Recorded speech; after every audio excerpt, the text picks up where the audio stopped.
Shalom, apa kabar? Tidak terasa sudah Juni ya. Ya, tinggal di 2024, tinggal 6 bulan lagi kita praktekin kasih Tuhan nih ya. Setengah tahun sudah lewat, gak tahu kita sudah banyak praktek kasih atau suka kurang mengasihi orang. Orang ketemu kita bukan kerasa kasih, kerasa kepahitannya. Berasanya kita nih orang yang pahit ya. Atau kita orang yang berlimpah atas kasih. Kadang kita suka lupa, makanya penting ke gereja tiap minggu. Apalagi penting ada family cell untuk diingetin pentingnya. Ya, ingat iman, pengharapan, kasih, IPK. Untuk lulus dalam kehidupan IPK-nya harus bagus. Imannya bagus, pengharapannya bagus. Dan yang terbesar, ini terbesar bukan berarti iman pengharapan diabaikan, bukan. Ya, tetapi yang orang terasa banget kalau kasih kita bukan berhenti di kata-kata, tetapi ada dalam bentuk tindakan nyata. Amin saudara. Ya pertama-tama terima kasih ya tentu atas anugerah Tuhan saya bisa kembali ada di sini. Thank you Bapak Gembala. Ya akhirnya ketemu pertama kali Pak Totong, Ibu ya. Pastor Gama sahabat saya Pak Michael ya atas kesempatannya saya bisa kembali sharing firman Tuhan. Di waktu yang singkat ya, kalau khotbah itu kita selalu deg-degan ya, karena waktunya singkat. Selalu di bawah 1 jam, dan itu kejam. Ya kan? Pastikan Anda jangan ada yang terpejam ya, karena ada ayat-ayat yang sangat tajam ini. Oke, ya kalau suka judul khotbah, ini lagi tentang family cell, saya mau bahas tentang satu hal yang penting dalam family cell, yaitu kita akan bertemu dengan orang-orang ya, sehingga bagaimana kita meresponi orang-orang itu penting. Makanya kalau suka judul khotbah, judulnya Right Response dalam hubungan. Bagaimana berespon benar dalam sebuah hubungan. Karena orang yang kita jumpai gak semua karakternya sama kayak kita ya. Yang kita jumpai gak semua karakteristiknya mirip kayak kita. Kebiasaan sama kayak kita, berarti diperlukan respon yang benar dalam menghandle orang-orang yang berbeda sama kita. Mereka itu orang-orang yang unik. Bukan orang yang aneh, unik. Mereka berbeda, mereka spesial. Bagaimana berespon benar dalam hubungan. Kita akan belajar sama-sama 3 prinsip kebenaran dari kitab Efesus. Ya, boleh di next. Ini kalau Anda baca perikopnya di Efesus 5, ini tentang hidup sebagai anak-anak terang. Ya, judulnya ini tentang hidup sebagai anak-anak terang. Apalagi ini visi Tuhan lewat Paniko ya, gembala senior kita tentang Ingat visinya di tahun ini apa? Bangkit dan menjadi terang. Jadi kehadiran kita harus membawa terang, bukan membawa perang ya. Membawa terang. Kehadiran kita harus memberikan perbedaan, termasuk dalam hubungan. Kita akan belajar 3 prinsip kebenaran. Dan di sini kita baca sama-sama yuk ayat pembukanya. 1, 2, 3. Memang dahulu kamu adalah kegelapan, tetapi sekarang kamu adalah terang di dalam Tuhan. Sebab itu hiduplah sebagai anak-anak terang. Karena terang hanya berbuahkan kebaikan, keadilan, dan kebenaran. Ya. Kebaikan, keadilan, dan kebenaran. Bagaimana kita sebagai anak terang bisa, karena gak semua, walaupun yang di Komsel semuanya orang Kristen. Saya kebiasaan ngomongnya Komsel ya. Awal-awal dulu FA, saya zamannya FA dulu. Saya dulu kuliah di Jerman, di GBI Berlin masih pakainya FA. Dan saya orang yang sangat bertumbuh dan diberkati di komunitas sel. Kenapa? Karena komunitas sel itu yang bagus di situ adalah ada kesaksian. Nah cuman orang suka salah tuh komunitas sel, ya family cell, kayak ibadah mini. Yang khotbah aja 1 orang udah. Gak ada kesaksian, kenapa biasanya begitu? Karena jumlahnya keramaian biasanya. Karena jumlah keramaian, yang kesaksian suka malu. Karena gak semua orang berani kesaksian kalau jumlahnya di atas 10 tuh. Ya, di atas 20 dan 30 biasa, yang kesaksian ya itu aja biasanya. Ya karena kan ayo silakan siapa yang mau, siapa yang gak ada yang mau, ya akhirnya dia lagi yang kesaksian. Ya, nah saya dulu itu di Berlin, nah kebetulan karena di Jerman, isinya pendatang-pendatang semakin rindu sekali untuk berkomsel, ber-FA, berfamily cell. Saya ingat banget family cell itu dulu kalau yang saya itu hari Kamis. Itu sejak hari Senin sudah pengen cepet-cepet kemis itu. Aduh kapan, karena dan itu di rumah-rumah digilir. Ya di rumah student sini, isinya dulu student semua. GB Berlin gereja tempat saya dulu itu bukan gereja yang punya gembala yang berkhotbahnya luar biasa dahsyat no. Karena di sana isinya student semua. Anda tahu kalau student di luar negeri ya, hidupnya sangat irit dan hemat. Persembahan itu saya ingat semua student pukul rata €1 persembahan. Udah diakalin sama gereja 2 kantong sebenarnya. Tapi dia bagi dua, 50 sen, 50 sen, 1 euro juga ya. Kurang menolong akal itu ya kan. Kita lebih cerdik ya, suruh. Akhirnya gembala yang dikirim dari Rayon 1F, GB Berlin terafiliasi sama Rayon 1F, dikirim dari Indonesia dengan masa kontrak 2 tahun, itu jarang yang selesai.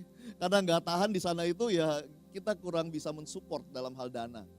Ya, akhirnya diputuskan yang jadi gembala ya udah dah orang yang lama di situ aja. Ya, dan si ibu ini bukan orang yang mungkin punya talenta speaking gitu ya akhirnya, tapi kenapa orang-orang betah dan setianya luar biasa? Kenapa? Karena family cell-nya. Ada satu di sel saya tuh, ada di family cell saya ada dokter ya. Itu dokter sampai kalau dia harus jaga malam, nanti pas lagi ini gue telepon ya. Jadi dia sambil jaga malam sambil ikut menyaksikan, bukan menyaksikan, waktu itu belum zaman video call gitu ya. Masih sambil ikut ya, dengar apa kesaksian masih, dia gak mau miss, gak mau ketinggalan itu. Ya. Jadi kita lagi kesaksian, pujian, jadi ada handphone ditaruh di tengah tuh. Tahu-tahu dengar suara flash aja, ternyata dia ke WC di bawah juga ya. Harusnya kan di mute ya. Ya jadi saking begitu rindunya tuh, ya. Dan di situ kita bertumbuh dengar kesaksian, karena kita selalu berdoa di family cell itu, Tuhan kami berdoa supaya setiap member bukan hanya mendengar kesaksian orang, tapi mengalami sendiri dan bersaksi. Ya, mengalami sendiri dan bersaksi. Ya. Banyak orang beriman tapi nggak banyak yang beraksi, jadi sedikit yang bersaksi. Nah, lewat family cell kita belajar aksi orang-orang yang beriman, lalu mereka kesaksian, di situ pun kita terdorong juga nanti ya untuk kesaksian. Nah, bagaimana kita berespon benar dalam teman-teman kita nih, sesama member di family cell? Ya, prinsip yang pertama kita mau belajar 3 prinsip kebenaran di Efesus 5 untuk hidup sebagai anak terang. Yang pertama, simple banget, mengerti kehendak Tuhan. Prinsip yang pertama untuk kita hidup sebagai anak terang, kita harus mengerti kehendak Tuhan. Apa bedanya orang Kristen sama orang non-Kristen? Apa bedanya suami Kristen sama suami non-Kristen? Apa bedanya leader Kristen sama leader non-Kristen? Biasanya sama aja loh, sama-sama emosian, sama-sama baperan. Yang beda adalah suami non-Kristen sama suami Kristen yang mengerti kehendak Tuhan, itu baru beda.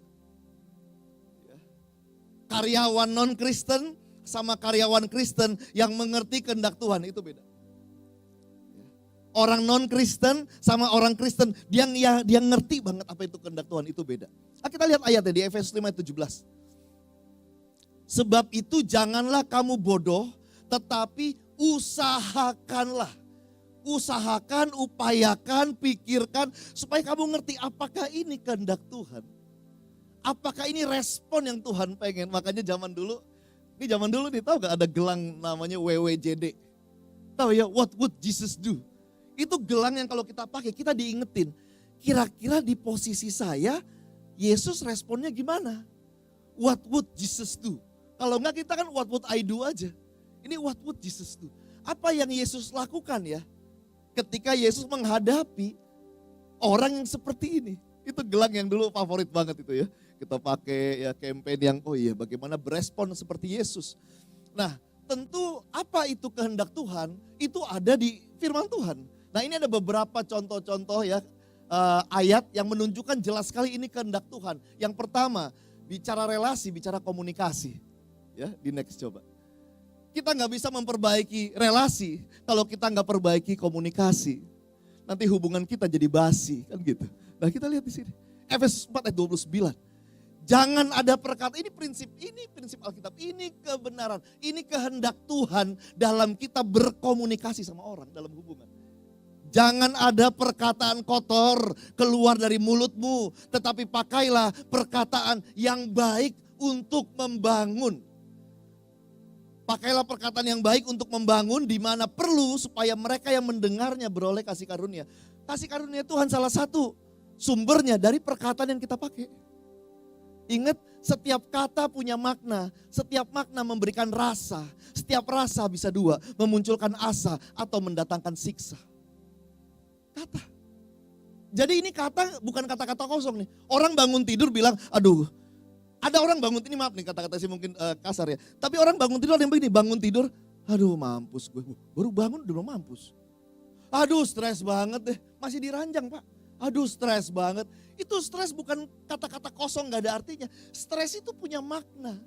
Dan body, tubuh, sama pikiran kita sangat mengerti apa the meaning of stress. Sehingga pas kita bilang, aduh stres gue, body sama pikiran kita akan mensinkronize makna dari stres sehingga muncullah mood seperti orang stres. Setiap kata punya makna ini. Banyak orang tersiksa lewat kata-katanya sendiri. Lewat kata-katanya sendiri.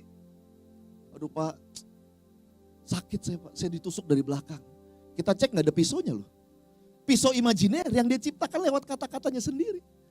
Akhirnya sakit dia dengan tusukan, karena tusuk dari belakang, pikiranmu tahu itu. Artinya apa?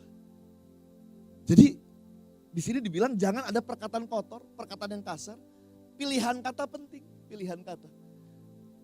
Apa yang kita perkatakan. Banyak orang kata-katanya udah benar, yang salah tuh bumbu kata-kata atau ekor kata yang ikut di belakang itu suka salah. Contoh dia udah benar, koreksi orang udah benar sebenarnya nasihatin orang. Jangan salah lagi dong, ini masa salah melulu. Ayo dong kamu harus jadi orang yang benar. Pakai otak dipakai makanya. Itu sebenarnya otak dipakainya nggak perlu sebenarnya. Nggak ada orang dibilang punya otak dipakai, orang langsung makasih ya Bu, makasih ya Pak. Ya mulai detik ini saya janji saya akan pakai otak. Enggak, orang luka biasanya. Ya, orang luka. Ada suami pulang ke rumah bawain, ya udahlah nggak pernah bawain istri makanan, dia pulang bawain martabak telur. Ya. Dia pesen telur spesial, telur 7 loh. Ya kan pulang, mah nih martabak telur mama suka kan, saya beliin. Istrinya bilang, wah seneng banget Pi, makasih ya. Tahu aja kesukaan mami, tumben ada maunya ya. Nah itu yang nggak perlu ngapain digituin. Nggak ada digituin suami, makasih ya udah tumbenin aku dan sudah curiga bahwa aku ada maunya di balik ini. Anda cukup bilang makasih ya Pak, tahu aja mami suka telur, ya martabak telur, wah telur 7 lagi, wah seneng banget, makan bareng yuk Pak. Begitu aja udah, jangan ditambahin makna-makna yang lain dari tambahan bumbu kata-kata itu loh. Ya, kata-kata. Lewat kata-kata, lewat mulut yang sama kita bisa bikin orang sakit, kita bisa bikin orang bangkit lewat mulut yang sama loh. Kita bisa bikin semangat orang utuh, kita bisa bikin semangat orang runtuh lewat mulut yang sama. Apa yang keluar dari mulut ini penting. Apa yang kita katakan kepada diri, kepada situasi, kepada orang-orang, itu perlu kita perhatikan. Kenapa? Karena cara kita berkata-kata 88% itu otomatis, keluar begitu aja. Penting melibatkan pikiran dalam berkata-kata. Pertanyaannya, sebelum ngomong mikir, pas lagi ngomong mikir, atau sesudah ngomong mikir? Mana yang benar? Sebenarnya tiga-tiganya kalau bisa. Tapi taruhlah karena kita lagi kesel-keselnya sebelum ngomong lupa mikir kita. Kita udah ngomong aja udah marah. Tapi seenggaknya pas lagi ngomong, kalau bisa kita mikir. Saya suka begitu tuh, aduh kok nadanya tinggi sih, dalam hati sih. Kalau Anda tahu itu kata-kata yang gak pantas, salah. Pilihan katanya atau nadanya atau body language-nya, stop it. Kalau enggak stupid, ya stop. Tapi taruhlah saking emosinya kita masih lanjut. Please sesudah ngomong harus mikir, bener gak sih tadi ngomong kayak begitu? Sebagai anak terang, Yesus disenangkan gak sih sama pilihan kata yang tadi? Nah banyak orang sebelum ngomong gak mikir, pas lagi ngomong gak mikir, sesudah ngomong gak mikir, yang mikir yang diajak ngomong. Heran mulut gak disekolahin tuh orang gitu ya. Komunikasi, apa sih yang jadi kehendak Tuhan? Ini kehendak Tuhan nih. Jangan pakai perkataan kotor keluar dari mulutmu, tapi pakai kata-kata yang baik yang membangun. Amin saudara? Di Komsel itu harus keluar kata-kata yang baik, kata-kata yang membangun. Lalu apalagi dalam hal, ini yang dalam hubungan penting nih, komunikasi. Yang kedua dalam hal mengelola emosi, di next coba. Nah ini. Ya setiap kita kan ada emosi ya, makanya penting ketika ada emosi tuh, emosi gini, kita nggak susah ngatur emosi. Yang kita bisa atur tuh cara kita berpikir, cara kita memandang situasi. Kalau cara kita memandang situasinya benar, emosi kita benar. Kalau cara pandangnya udah salah, emosimu bermasalah. Kalau emosimu bermasalah, kerjaanmu malah-malah aja udah. Ya, marah, jadi hulek setiap hari kita. Kita cari samsak emosi loh. Kenapa? Karena emosinya nggak kita rilis. Pas lagi marah, kita marahnya sama si A. Kita marahnya sama bos kita. Tapi karena kita nggak beres, kita nggak berdoa, kita bawa tuh amarah, ditilang lagi pas pulang buru-buru ditilang. Gak sengaja masuk jalur busway ditilang, marah sama polisi. Ya, lalu macet, marah sama gubernur ya kan macet. Kok gubernur sih, pokoknya marah sama jalan raya ya, sama jalan raya ya. Ya macet. Pulang ke rumah yang jadi sasaran siapa? Ya tergantung yang ditemui pertama kali. Anjing, kucing, ya kadang sama mbaknya, sama pembantu ART di rumah, pecahin piring. Nggak ada ya pembantu ART yang sengaja pecahin piring tuh nggak ada. Piring macam apa? Ceprang nggak ada ya. Itu kesenggol pasti kesenggol percayalah. Marahnya 1 sampai 10 skor 10. Pembantu macam apa kamu? Nggak bakat jadi mbak, wah diomelin. Piring aja nggak becus, padahal piring gratisan Sunlight itu ya, kan marah-marah. Ya, ngamuk nggak karu-karuan dia marah. Ya, dia cari samsak emosi untuk melepaskan emosi dia. Itu bukan kehendak Tuhan. Ngamuk-ngamuk itu bukan kehendak Tuhan. Kehendak Tuhan itu marah, it's okay. Dibilang kok untuk marah, it's easy, everybody can. Tapi marah dengan tujuan yang tepat, kata-kata yang tepat, gestur yang tepat, kepada orang yang tepat, semua harus belajar. Jangan cari samsak emosi, orang yang sebenarnya gak layak dapat amarah kita yang sebegitunya. Ya, biarlah kamu marah, gak apa-apa marah, tetapi cara marahnya jangan berbuat dosa. Gimana caranya? Berkata-kata dalam hatimu. Mendingan diam aja. Makanya prinsipnya ketika marah diamlah, ketika sudah reda bicaralah, itu prinsipnya. Cuma banyak orang kebalik ya. Pas marah dia ngomong, pas sudah reda, sudah habis omongannya. Cuman ya kalau lagi marah kan kasar semua masalahnya. Ya. Berkata-kata dalam hatimu, di tempat tidurmu, tetaplah diam. Ya. Jadi mendingan gak ngomong dulu kalau lagi memang emosi. Pak, jadi kalau lagi marah kita mendingan pergi aja. Bukan masalah perginya. Ini lebih penting ngapain pas kamu pergi, itu yang lebih penting. Bukan menenangkan diri, tapi memenangkan diri. Kalau menenangkan diri, Anda mungkin nonton drakor, Anda mungkin main game, tergantung hobi masing-masing. Tapi kalau memenangkan diri, apa yang Anda lakukan di ayat berikutnya? Persembahkanlah korban yang benar dan percayalah kepada Tuhan. Jadi ketika dia balik lagi ketemu orang yang sama, situasi yang sama, responnya beda. Kenapa? Dia udah beres. Kenapa? Dia menyembah Tuhan. Dia berdoa sama Tuhan. Dia percaya sama Tuhan. Amin saudara. Ini prinsip dalam ketika lagi emosi. Berikutnya, di next lagi coba. Prinsip dalam hubungan ya. Mengampuni. Jadi nyimpen kesalahan orang sampai kepahitan, itu bukan kehendak Tuhan. Itu bukan kehendak Tuhan. Kehendak Tuhan itu adalah ramah seorang terhadap yang lain, penuh kasih mesra, dan saling mengampuni sebagaimana Allah di dalam Kristus telah mengampuni kamu. Banyak orang dengan berbagai background masa lalu mungkin menyakiti kita karena dia pun pernah tersakiti. Ya tugas kita di situ kadang-kala kita nggak ngampuni dengan alasan nggak apa-apa Pak, biar saya didik dia. Takutnya Tuhan yang lagi didik kita. Takutnya Tuhan yang lagi mendidik kita untuk praktek pengampunan again. Ya. Jangan ngulangin pertanyaan Petrus lagi, berapa kali harus mengampuni, yang Petrus sudah tanya. Guru, berapa kali aku harus mengampuni orang yang salah? Kan udah dikasih tahu bocoran, jadi gak usah tanya lagi. Emang kita tinggal praktekin apa yang udah Yesus kasih tahu sebenarnya. Ya. Mengampuni orang yang salah, dan penting ketika ada kita yang kerasa apa sih? Keramahan, kasih mesra, itu juga harus kelihatan. Karena ada orang wajahnya tuh ngusir jemaat ya kan. Terlalu judes gitu ya. Sulit untuk senyum. Ya. Nah belajar untuk senyum.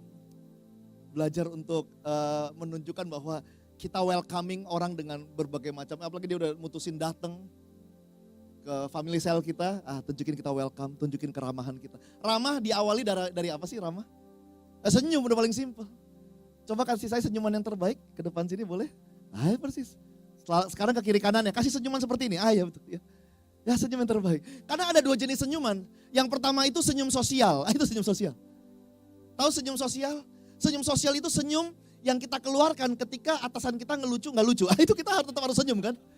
Tetap harus senyum kan? Klien kita ngelucu, dia jelas lagi ngelucu. Cuman sangat garing, cuman tetap harus senyum kan? Itu senyum sosial tuh.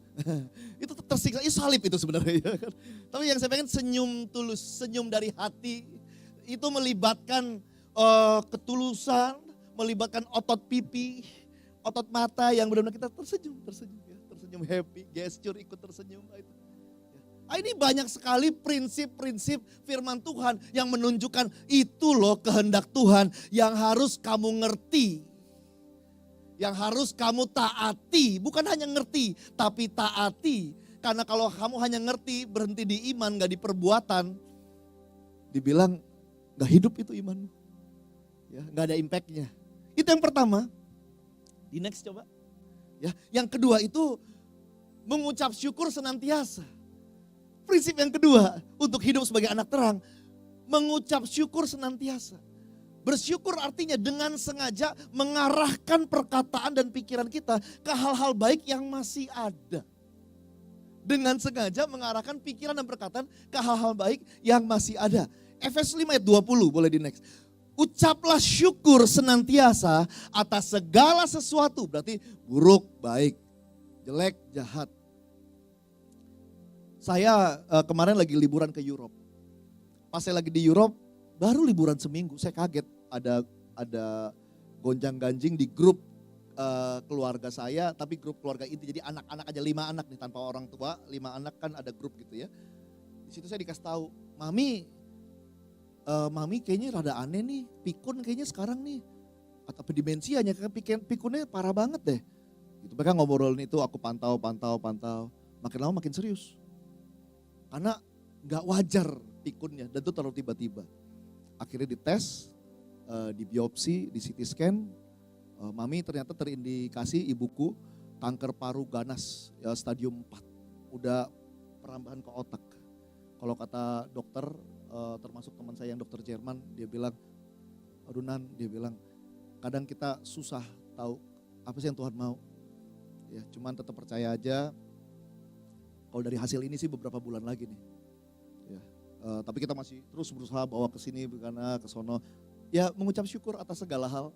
Ya, kita percaya, makanya dasar mengucap syukur itu hanya Kristus kok lewat firman-Nya. Mengucap syukur dalam Tuhan kita. Dasar mengucap syukur senantiasa dalam segala keadaan itu cuma Tuhan. Kita percaya kok segala sesuatu ya mendatangkan kebaikan. Allah turut bekerja, udah percaya aja itu. Ya. Kita perlu punya iman, bukan iman yang bisa madamin dapur api. Tapi iman seperti Sadrak, Mesak, Abednego. Yang tetap beriman walaupun dapur api gak mati. Bukan iman yang bisa membunuh para singa yang ada di goa itu. Tetapi iman yang bisa membuat kita tetap berani masuk ke goa singa. Dan singa-singa masih di dalam, sampai kita keluar singanya masih ganas. Ya. Iman seperti itu yang kita harus punya. Ya. Bukan iman yang besar, iman yang benar. Iman yang benar. Yang lahir dari kebenaran. Ya. Mengucap syukur dalam segala sesuatu. Dalam nama Tuhan kita Yesus Kristus. Nah, dalam hubungan, ini konteksnya hubungan nih. Dalam hubungan itu kan kita ketemu orang beda-beda. Kita harus bersyukur. Pasangan, termasuk pasangan hidup misalnya. Pasangan hidup, ya oke, thank you. Pasangan hidup kita juga macam-macam nih. Ada pasangan hidup yang dia tidurnya lebih dulu. Ada yang tidurnya lebih belakangan. Ada yang bangunnya lebih dulu, bangunnya lebih belakangan. Aku tipe yang kalau bangun tuh subuh, aku jam 4 tuh bangun, 4:30 udah bangun. Ya, istriku bangunnya lebih siang. Nah pertanyaannya pas kita bangun, kita bersyukur gak? Ya, masih punya pasangan. Atau kita mimpi apa gue punya pasangan model begini. Kita bersyukur atau bersungut nih. Ya. Pas kita tidur belakangan ngelihat pasangan kita udah tidur ngorok ya, mulut nganga, kita bersyukur kan? Makasih Tuhan masih hidup ya kan. Puji Tuhan masih napas. Kita bersyukur kan? Ya bersyukur kan? Kata-kata apa yang keluar? Yang tadi tentang perkataan. Kata-kata syukur keluar gak? Ketika bertemu sama orang, kita doa minta domba, dikasih domba, syukuri gak? Ini domba yang Tuhan pilih, Tuhan utus, Tuhan kasih. Bukan hanya untuk saya bentuk, tapi untuk bentuk saya juga ini. Bentuk kita doang, kesabaran kita next level.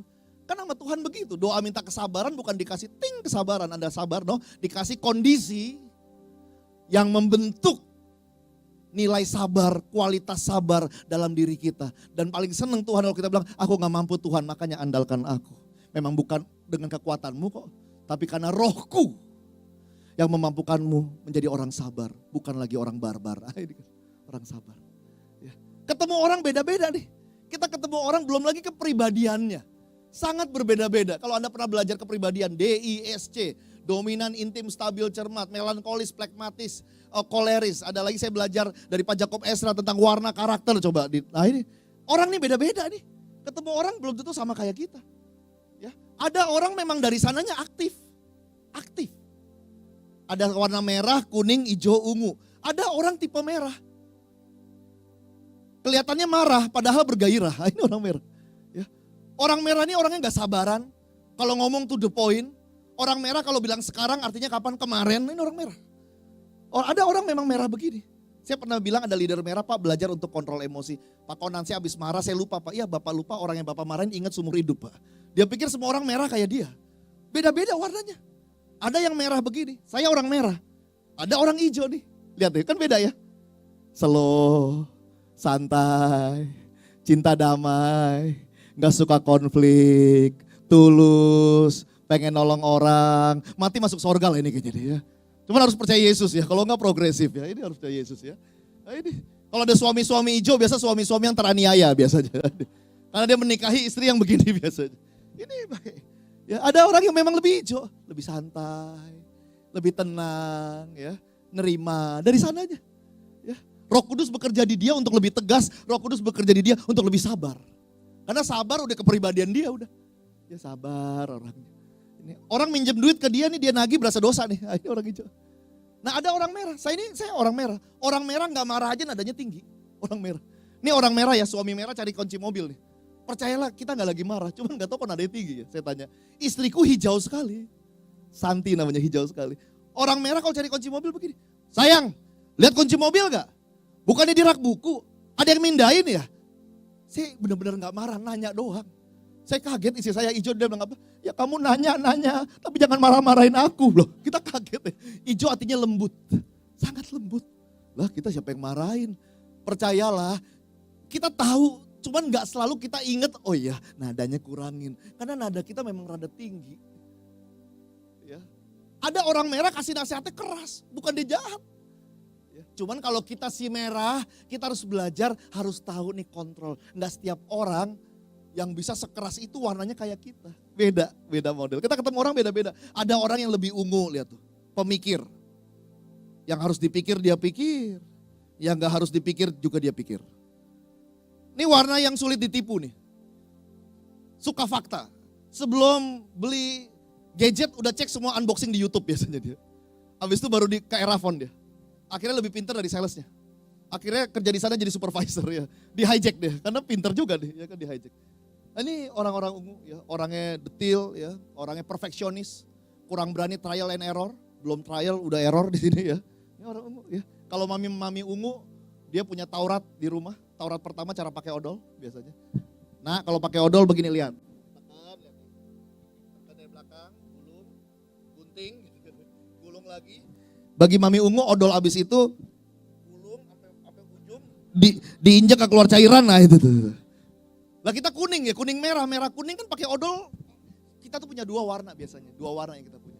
Merah kuning pakai odol kan, tekannya dari tengah. Perkara begini bisa ribut. Perkara beda pakai odol. Sejak belajar gini jadi paham, oh si mami ungu. Sejak itu saya kalau pakai odol tekannya gimana? Tetap dari tengah tetap. Cuman saya rapiin lagi. Biar dikira dia dari belakang. Yang penting ngertiin dia aja ini kan. Ngerti. Ya, ini ada orang hijau ya. Ini warna yang terus slow, tetap slow, sangat slow, sungguh slow. Prinsipnya Belanda masih jauh, biar lambat asal selamat, slowly but sure. Tarsok entar terperosok. Nah ini orang hijau dia. Santai, beda-beda. Ya. Ada orang kuning, nah ini nyawa sebuah pesta. Gak ada dia gak rame, seru orangnya, berbagi ceria. Cukup 3 orang kuning udah bisa menciptakan pasar kaget, ini orang kuning. 20 orang ungu, kayak belum ada yang datang, diem aja gitu. Udah rame, ungu diem aja. Orang kuning ketemu orang baru bisa langsung, apa kabar? Dari mana Pak? Oh udah berkeluarga. Oh iya anaknya udah gede. Oh iya kuning bisa begitu. Kalau ungu gak begitu. Ketemu orang baru ngapain ungu? Screening.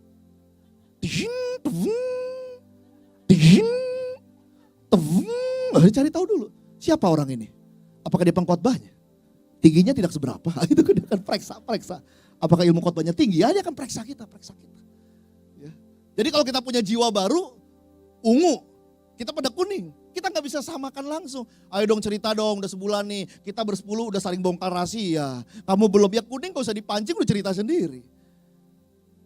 Kalau ungu dia nggak tertutup dia. Karena bagi ungu ceritain masa lalu yang buruk itu aib. Ngapain cerita? Bagi kuning ceritain masa lalu yang buruk itu bukan aib, itu kisah yang ajaib. Nah, suka cerita dia. Ya, nah ini kita harus memahami orang-orang, bersyukur aja. Warna apa yang dikirim ke kita. Ya, satu lagi pemain keyboard boleh, pemain musik. Saya segera selesai. 1 poin lagi ya. Di sini 3 menit lagi ya. Kalau izin nambah 3 menit boleh Pastor Gam? Boleh ya, oke ya. Biar tuntas poin terakhirnya. Mengucap syukur. Dalam hubungan kita diutus sama Tuhan, orang berbeda-beda dan gak selalu sama karakteristik sama kita. Kita bisa mensyukuri kalau kita bisa menerima. Gak mungkin bisa mensyukuri kalau terima aja enggak. Gue gak terima tuh sama dia tuh galak bener, gue gak terima sama dia tuh orangnya lelet banget. Gue gak terima sama dia tuh bawel. Kalau terima aja enggak gimana mau mensyukuri. Ya, belajar memahami setiap orang karakteristik beda-beda. Itu terwaris dari orang tua mereka. Yang terakhir ya, prinsip yang ketiga dari Efesus 5 untuk hidup sebagai anak terang. Belajar untuk merendahkan diri dalam takut akan Kristus. Ya, di next coba. Rendahkanlah dirimu seorang kepada yang lain di dalam takut akan Kristus. Memang alasan untuk merendahkan diri hanya Yesus. Christ likeness adalah fondasi untuk kita mau merendahkan diri. Ini bukan merendahkan hati lu, ini beda level. Ini merendahkan diri. Ini bukan sopan santun, ini bukan unggah-ungguh. Merendahkan diri, bukan rendah diri ya. Bukan diskon diri, bukan jelekin diri, bukan. Merendahkan diri. Seperti Yesus. Berarti kalau nggak merendahkan diri kita sombong. Ciri merendahkan diri, praktek merendahkan diri. Yang pertama belajar mendengarkan, belajar mau mendengarkan. Apakah orang tua perlu merendahkan diri ke anak? Perlu. Ada kalanya anak boleh ngomong dan orang tua karena dia merendahkan diri dia mendengar. Apakah anak perlu merendahkan diri ke orang tua? Sangat perlu, apalagi anak yang udah sukses. Yang udah bayarin asuransi orang tuanya, yang udah kasih bulanan ke orang tuanya, dia yang sudah superior, perlu merendahkan diri ke orang tuanya. Ya, kalau nggak rusak hubungan. Kalau Anda praktekin 3 prinsip tadi, mengerti kehendak Tuhan, ya, belajar bersyukur dalam segala sesuatu, belajar untuk merendahkan diri, percayalah, dimanapun Anda pegang prinsip ini, hubungan kalian dengan orang-orang akan semakin dekat, semakin lekat, semakin naik tingkat. Ya. Belajar merendahkan diri. Salah satu praktiknya belajar mendengarkan. Mendengarkan jangan nyambi, mendengarkan itu fokus. Iya, gue dengar. No. Dengar itu dengar. Active listening. Menyimak, merespon. Oke. Oh iya. Oke. Merespon, mensupport. Oke. Ya, oke deh. Ya, tapi bagus sih kamu udah begitu. Support itu ada apresiasi, ada empati di sana. Kamu kuat juga ya bisa lewatin itu. Ya. Mendengarkan tuh engage gitu loh. Jadi jangan sampai mendengarkan tuh kayak istilahnya di Zoom ya, tutup video, mute. Makanya kita kalau di Zoom, kita bagiin sharing, orang tutup video mute, kita suka begini kan pembicaranya. Halo, masih ada orang di sana?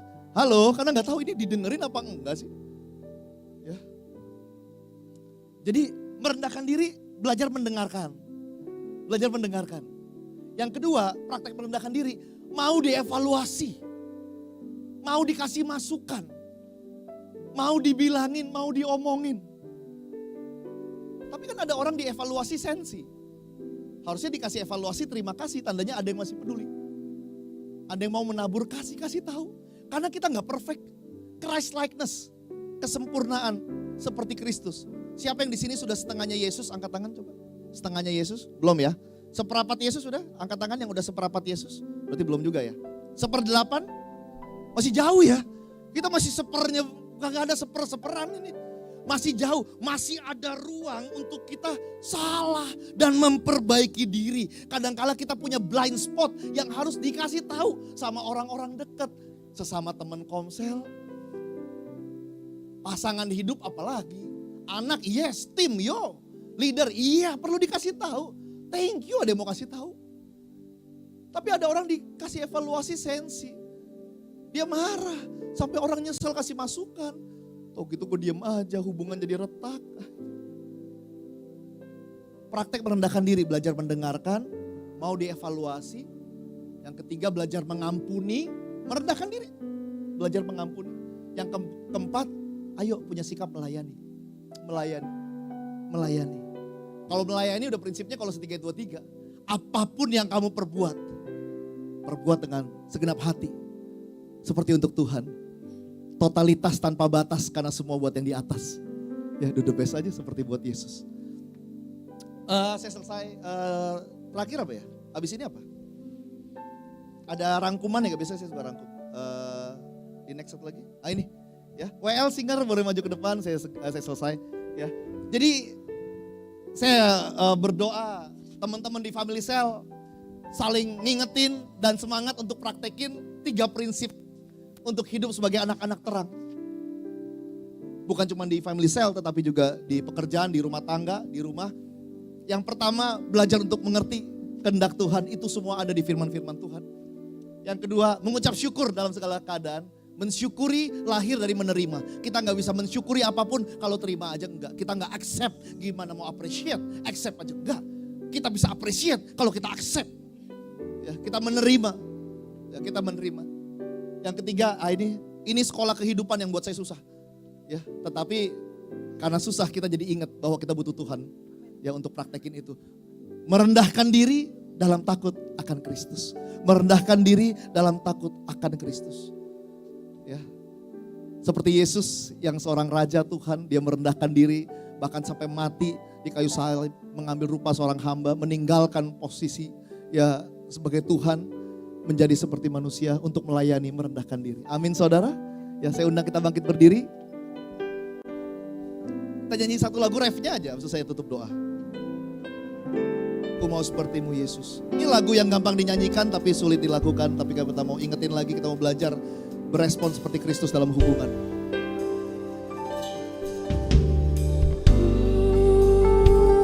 Mau sepertimu Yesus, disempurnakan selalu. Dalam segenap jalanku, memuliakan nama-Mu.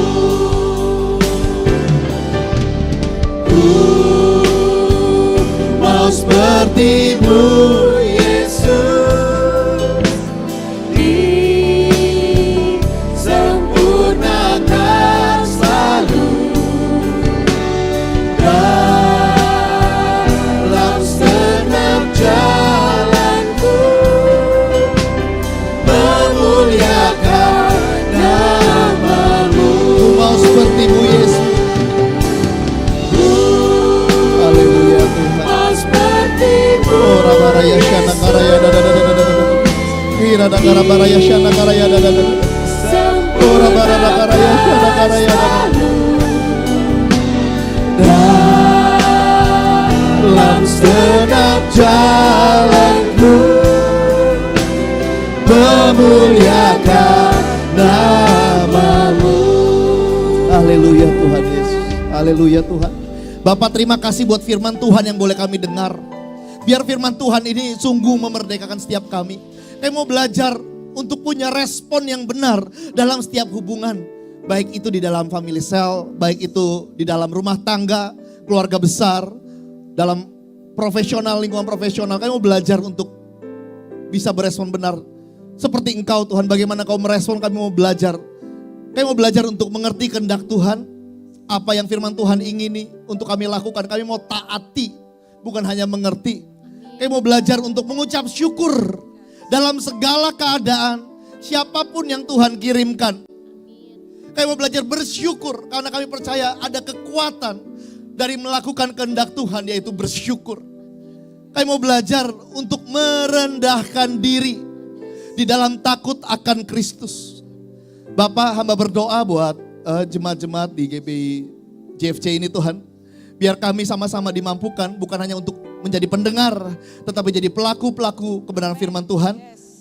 Kami bisa menjadi seperti Kristus sehingga lewat respon-respon kami, orang bisa mengenal siapa yang kami sembah. Lewat respon-respon kami dalam hubungan, orang bisa tertarik untuk datang mengenal siapa yang kami sembah, siapa yang kami percaya. Tentu bukan dengan kuat gagah kami, tapi karena ada Roh Kudus, ada Roh Tuhan yang ada dalam hidup setiap orang percaya. Dan kami percaya Roh Kudus yang akan memampukan kami untuk bisa senantiasa mengerti kehendak Tuhan, untuk bisa bersyukur dalam segala sesuatu, dan untuk bisa merendahkan diri dalam takut akan Kristus. Di dalam nama Tuhan Yesus kami telah berdoa dan mengucapkan syukur. Yang percaya sama-sama kita katakan amin. Selamat hari Minggu, Tuhan Yesus memberkati. Silakan duduk Bapak Ibu.